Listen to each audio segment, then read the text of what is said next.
Nang dumilat siya ay nakita niyang nakatingin sa kanya si Chito.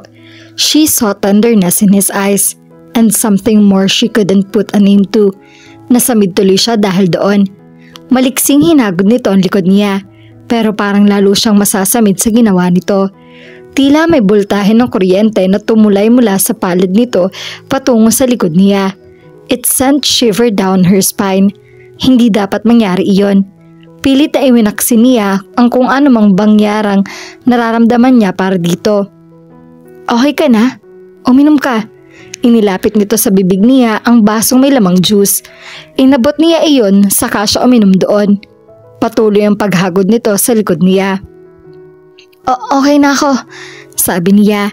Lalo lang siyang pinangungupasan ng hininga sa ginagawa nito. Dapat siguro matulog na ako kung aalis tayo bukas. Anong oras ba ang lakad natin? Anytime you want. Hindi ka dapat mapuyat. Anito. Dapat maaga-agang alis natin. I'll get up early anyway. Sige, kapag ready ka na saka tayo lalakad. Good night, sabi niya. Okay, good night. Nagmadali na siyang tumayo. Inalalayan agad siya nito. The touch of his hands sent shivers up and down her spine. Muli siya parang pinangangapusan ng hininga. Pagkalinis ng katawan at pagka-toothbrush, nahiga agad siya pero hindi siya makatulog. Paulit-ulit na bumabalik sa isip niya ang naramdaman niya kanina. Matagal na rin niyang kilala si Chito pero parang ngayon lang siya nagiging aware dito. Hindi niya gusto ang nararamdaman niya. She felt so guilty as if she was betraying Martin. Ni hindi pa naipagbabangluksa ang asawa niya. Hindi niya matanggap na sa loob ng maikling panahon nakakadama na siya ng kung ano-ano para sa ibang lalaki. At sa matalik na kaibigan pa ni Martin. Remember transference? Giit niya sa sarili niya. Iyon maharil ang dahilan kung bakit nagkakaganon siya. That and the fact that she badly needed someone to help her through a very difficult time. Sumipa ang bata sa sinapupunan niya. Hinaplos niya ito. Naalala niya ang mga pagkakataong ginagawa rin iyon ni Chito at muli ay parang may paggalang kamay na humaplos sa puso niya. Pumikit siya. Pilit niyang pinapali sa diwa niya ang lalaki. Dapat siguro ay pagtuunan na niya ng pansin ang hinaharap. Hindi pwedeng manatili na lang siya sa poder nito. Napagkasundoan nila na kapag nakabawi na siya ng lakas pagkapanganak niya ay pwede na siyang umalis sa bahay nito. Pero bago pa dumating ang araw na iyon, kailangan na niyang isipin kung ano ay kabubuhay nilang mag-ina. Sa ngayon ay sapat pa ang interes na nakukuha niya sa money placement at sa stock dividend si Martin. Pero lalaki rin ang gastos niya dahil sa bata kaya kailangan magkaroon siya ng iba pang pagkukunan ng income. Maghahanap na rin siya ng maid. May inirekomenda si Manang Aida, ang anak daw ng kumare nito. Yaya raw iyon sa isang pamilyang nakatakda ng umalis pa Canada. Hinihintay lang nito na makaalis ang pinaglilingkuran para makalipat sa kanya. She had so many fears about the future that it was probably but natural for her to want to hold on to someone familiar. At sino pa bang higit na pamilyar sa kanya kundi ang taong naging malapit din sa asawa niya. The house by the lake was lovely. Tanaw mula sa balcony ang lawa ng Laguna.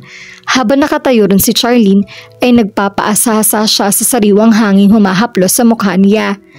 Pinuno niya ng malinis na hangin ang baga niya. Ang ganda naman dito. I bet you bring a lot of your dates here. Baling niya kay Chito. Not really, sabi nito. Talaga? Bakit naman? Hindi niya alam kung bakit parang ikinatuwa niya ang sinabi nito. This is a special place for me. Madalas kami dito ng pamilya ko nung buhay pa ang lolo't lola ko. Nung hindi pa nagmamigrate sa States sina Mommy at Daddy, ay nagstay pa sila rito ng ilang buwan. We had a lot of great times here. Tinanaw nito ang lawa habang tila sinasariwa ang mga alaala ng pamilya nito habang naroroon. Muli niyang pinagmasdan na magandang tanawin. Tila automatiko rin para sa kanya na sumandal dito habang binubusog ang mga mata sa mga tanawin. Nang akbayan siya nito, pakiramdam niya ay iyon ang natural na dapat gawin nito nang sumandal siya rito. Kapwa sila natahimik at kontento nakatingin sa lawa. You must be missing your family so much. Maya-maya komento niya. Oo naman, 3 kami magkakapatid pero hindi na kami halos nagkikita-kita. Nasa Guam si Perry, si Kuya Greg naman ay nasa Davao nakabase. Pareho silang may mga pamilya na kaya abala na sila sa kanya-kanya nilang buhay. Bago namatay si Daddy ay nagbalak pa kami na magpunta ng sabay-sabay sa States. It didn't happen. Nagkita-kita na lang kami sa libing ni Dad, pagkatapos ay sa libing naman ni Mom. Ramdam niya lungkot ang nararamdaman nito. Nawalan din siya at ngayon ay nag-iisa na sa buhay. Iyon marahil ang rason kung bakit nagawa niyang lalo pang sumandal dito at ikawit ang braso niya sa baywang nito. Humigpit ang pagkakaakbay nito sa kanya. Dinampian din nito ang halik ang kanyang ulo. Ayaw niyang pag-isipan ng implikasyon ng mga pangyayari dahil kung magpapakatotoo lang siya, aaminin niyang gusto niyang pakiramdam ng ganoong silap kalapit sa isa't isa. They had lunch and then had a nap under the trees. May 2 hammock na nakasabit sa napakalapit na mga puno at doon sila nahiga. Todo ang ginawang pag-alalay sa kanya ni Chito sa pagsampa niya sa duyan. Tiniyak nito na hindi siya malalaglag bago ito nagpunta sa kalapit na hammock. Malamig ang simoy ng hangin kaya hinila agad siya ng antok. Then a strange cramping feeling woke her up. Akmang babangon siya nang maramdaman niya ang pagdaloy ng likido sa binti niya. Oh, Chito! Tawag niya rito. Napabalikwas ito ng bangon mula sa duyan. Mabilis na lumapit ito sa kanya. Hindi binalak ni Charlene na pasamahin sa delivery room si Chito. Pero nang ipapasok na siya roon ay inalihan siya ng matinding kaba. Dahil doon kaya nang magpresenta ito na sasamahan siya ay pumayag agad siya. Panay-panay na paghilab ng tiyan niya nang ipasok siya sa delivery room. Maya't maya siya nagpapasinghap sa matinding sakit. Mabilis na dinaluhan siya ng doktor. Nasa tabi niya si Chito. Nakasuot ito ng hospital gown at nakamask ito. Ginagap nito ang kamay niya. It hurts, usal niya. Nandito lang ako.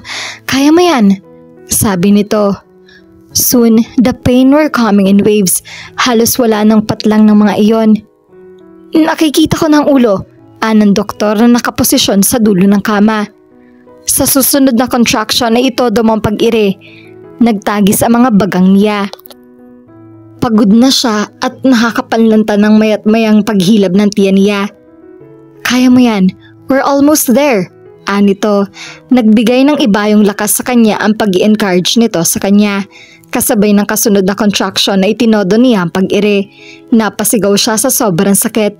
And then the pain level suddenly dropped to 0 or close to it. Ilang sandali lang ay narinig na niya ang iyak ng isang sanggol. It's a boy! Pahayag ng doktor. Naghalo-halo ang emosyon sa dibdib niya. Joy, regret, sadness, gratitude mingled and intertwined with one another. Say hello to your baby, ng doktor. Inilapag na nito ang bata sa tiyan niya. Tears flowed freely down her cheeks. Ramdam agad niya ang matinding pagmamahal para sa batang isinilang niya. My baby, my baby. Paulit-ulit na wika niya. Ilang saglit na hinayaang manatiling nakadapalang sa tiyan niya ang sanggol. Kapag kwan ay kinuha muna ito ng isang nurse para linisin. Nakabalot na ito ng blanket nang ibalik ito sa tabi niya. Gusto mo ba siyang kargahin? Tanong niya kay Chito. Tumango ito. Mukhang nadala rin ito ng emosyon niya dahil sa tingin niya ay namamasa ang mga mata nito. Bakas ang malalim na emosyon sa mukha nito nang kargahin ito ang baby. Watching a child being born into the world was indeed an amazing experience for anyone. Gusto pa sana niyang pagmasdan nito at ang kanyang anak pero dahil sa sobrang pagod ay nabigat ang mga talukap ng kanyang mga mata. Papasok pa lang si Chito ay naulinigan na niya ang iyak ng sanggol. It was a very welcome sound to him. Imbes mayamot ay napangiti pa siya. Naging rason din iyon para bilisan niya ang paglakad niya. Galing sa den ang iyak. Doon niya siya nagmula. Hindi siya nagkamali ng akala. Nandun si Charlene at si Mart. Martin Jr. ang napili ni Charlene na ipangalan sa bata. Mart ang palayaw nito. Naglililig-galig na naman ang isang yun. Komento niya. Schedule niya ito para mag-iiyak. Sagot ni Charlene. Sa loob ng kulang-kulang 1 buwang nakalipas ay nakasanayan na nila ang pagliligalig ng sanggol kapag ganong oras. Pasensya ka na. Wala akong dapat ipagpasensya dahil sa totoo lang ay natutuwa ako na marinig ang iyak niya. Ibig sabihin lang nun, may munting anghel dito sa bahay. Tumingin ito sa kanya. Siya naman ay tila nagmagnet ang mga mata patungo rito. Maybe there was really something about a woman who had just become a mother that made her glow. Kahit halatang pagod ito at kakaalaga sa anak nito, ay kakaibang kaligayahan at glow siyang nakakabakas dito. He glanced at the baby in her arms. The idea that a little boy was his did strange things to his heart. Parang naninikip iyon na hindi niya mawari, and the knowledge that Charlene was the mother made it all the more amazing. Mas gusto niya na siyang sabihin nito pero tila na blanko ng isip niya, para kasi siyang hinihila palapit sa mag-ina. Tumigil sa pag-iyak ang sanggol pero halos hindi niya pinansin iyon. Halos nahuhulaan na ni Charlene kung ano ang balak ni Chito sa unti-unti nitong paglapit sa kanya. Nababasa niya iyon sa ekspresyon nito, sa paraan ng pagkakatitig nito sa kanya. May sapat na panahon siya para umiwas, pero hindi niya iyon gagawa. Sa halip ay tila hinintay pa niyang gagawin ito. She should think about the consequences, but her mind seemed to suddenly decide to stop working. Ayaw na muna niya mag-isip. Ang nais lang niya ay pagbigyan ng idinidikta ng kanyang puso. Pinilit makipaglaban ng kanyang isip sa kanyang puso. Pero tila may kakayahan ng kanyang puso na pangibabawan ang kanyang kantunuan. Sabik na inanticipate niya ang mangyayari. Nang gadali na lang ang layo niya dito ay automatikong pumikit ang kanyang mga mata. At nang sa wakas ay lumapat ang mga labi nito sa mga labi niya, tila may libu-libong boltahe ng kuryente na sumigid buong katawan niya. The sensation was both glorious and alarming. Glorious dahil tila iniakyat siya sa langit habang masuyo siyang hinahalikan nito. Alarming dahil may ipinapahiwatig iyon na isang bagay na hindi siya handang tanggapin ng mga sandaling iyon. Gayunman, pinili niyang isarang isip sa anumang isipin at ninanamnam ang kaiga-igayang pakiramdam na idinudulot ng mga labi nito sa kanya. She wanted to reach out and cling to him, snuggle against him. Ngunit karga niya si Mart kaya hindi niya magagawa iyon. Then as if awakened from the trance, he immediately broke off the kiss. "I'm so sorry," usal nito. Hindi niya alam kung bakit nasaktan siya sa sinabi nito, pero iyon naman ang tama. Mali ang ginawa nila. It happened. Let's just forget it. Aniya. Ay, mukhang may sasabihin pa ito pero sa huli nagbagong isip niya. Yes, that's the right thing to do. Ilang sandaling nanatili ang magkahinang ang kanilang mga mata bago ito tumalikod at lumabas ng den. Noong nabuong pa siya niya, panahon na para bumalik siya sa bahay niya at magsimulang harapin ang buhay niya bilang solong magulang ni Mart. "I'm so sorry, Martin," nawikan niya sa kanyang isip. "I am so sorry, my friend." Iyon ang iniisip ni Chito habang mabilis siya naglalakad papunta sa kwarto niya. What he did seems unthinkable. Bakit ba niya nagawa iyon? He could have any woman he wanted. Sinabi iyon sa kanya ni Charlene at may katotohanan niyon. Malamang na hindi siya mahihirapan na ituloy ang naudlot niyang relasyon sa kahit na sino sa mga iyon. But the problem was he was not inclined to pursue a relationship with any of them. Dahil mula noon hanggang ngayon ay iisang babae lang isinisigaw ng kanyang puso, si Charlene. Lalong bumigat ang kalooban niya. He acted on impulse but he also realized that by going this and doing that, he might have unleashed something inside him that he had been able to keep under control so far. Maagang umalis si Chito kinabukasan. Una ay dahil may appointment siya at pangalawa ay dahil ayaw muna niyang makaharap si Charlene pagkatapos na nangyari sa kanila. Hindi siya dapat magpadala sa emosyon niya, pero nangyari na iyon kaya ang dapat niyang pagsikapan ay huwag nang maulit iyon. Maghapon siya nag-asikaso ng kung ano-ano.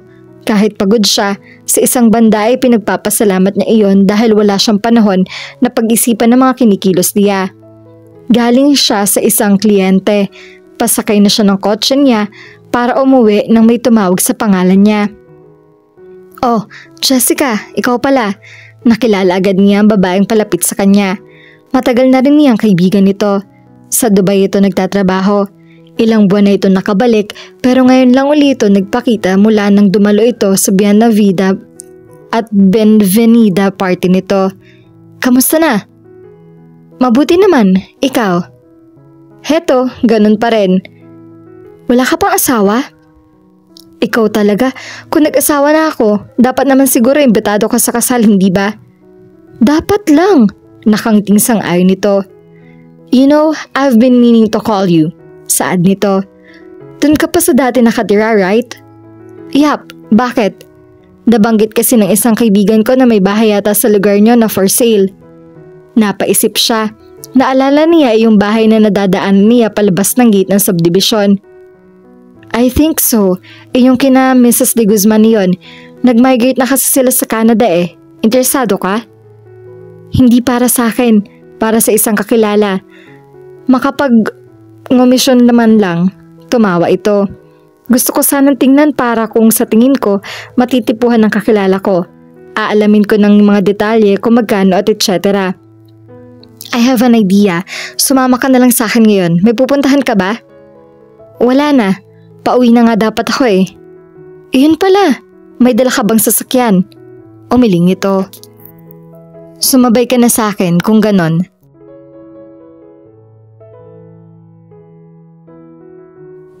At dito na po nagtatapos ang ating kwento. Sabay-sabay po nating abangan ang susunod na kabanata. Maraming salamat po. God bless and stay safe.